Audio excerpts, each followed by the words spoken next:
What was your week like? Were you capable of resolving your situation?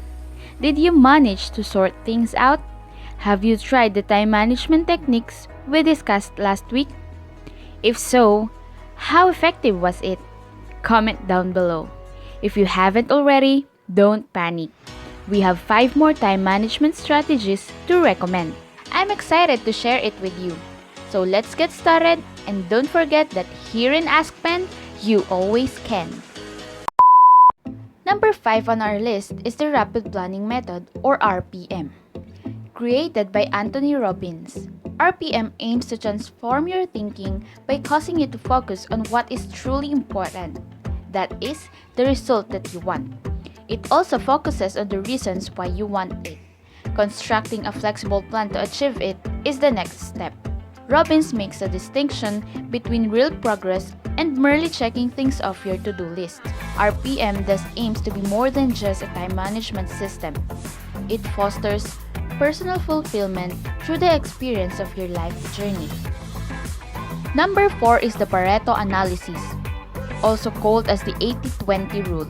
This principle states that 80% of the tasks can be completed in 20% of the time, while the remaining 20% of the tasks will take up 80% of the time.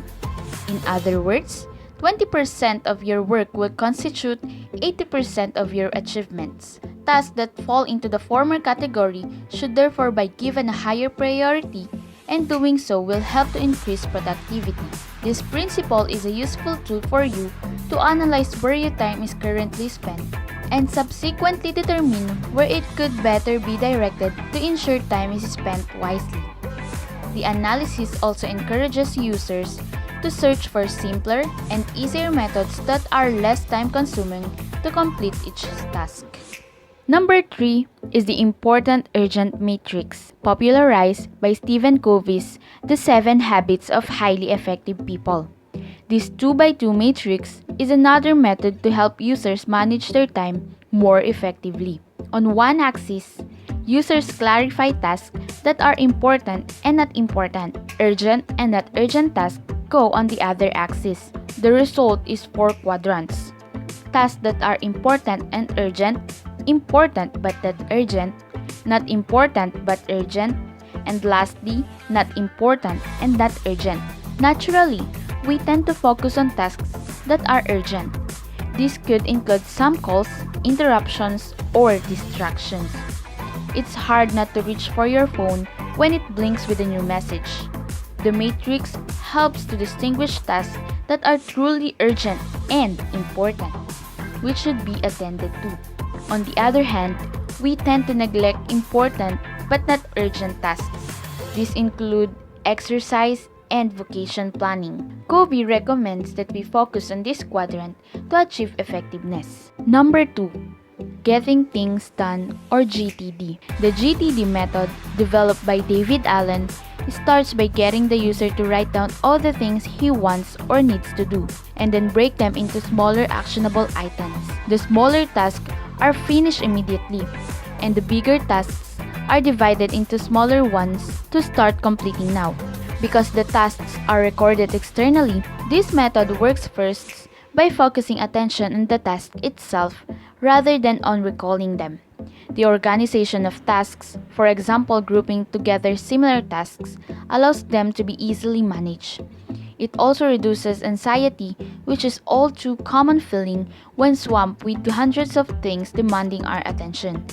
GTD thus allows you to better manage your work and time.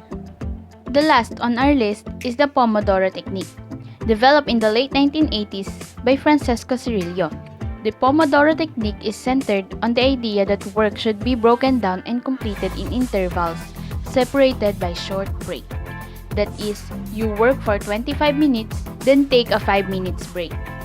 Each of these 25-minute periods is called Pomodoro, named after the Italian word for tomato. After 4 Pomodori, you take a longer break for 15 to 20 minutes. Of course, nothing should interrupt an ongoing Pomodoro. The philosophy behind this technique is simple. Frequent breaks can improve mental agility, letting you feel refreshed and recharged, ready to tackle new tasks. More importantly, It minimizes any distractions, which this day come in the form of a Facebook message or a tweet. Pomodoro forces this distraction to wait so that you can focus on your task. This also translates to higher productivity in getting work done. And now, you can have more time to do other things. This brings us to the end of our time management strategies. I hope you do what works best for you. Remember, time is as good as gold. Efficiency is the key, which means getting the best results in the least amount of time. Maintaining a healthy work-life balance necessitates appropriate time management. That's all, and thank you so much.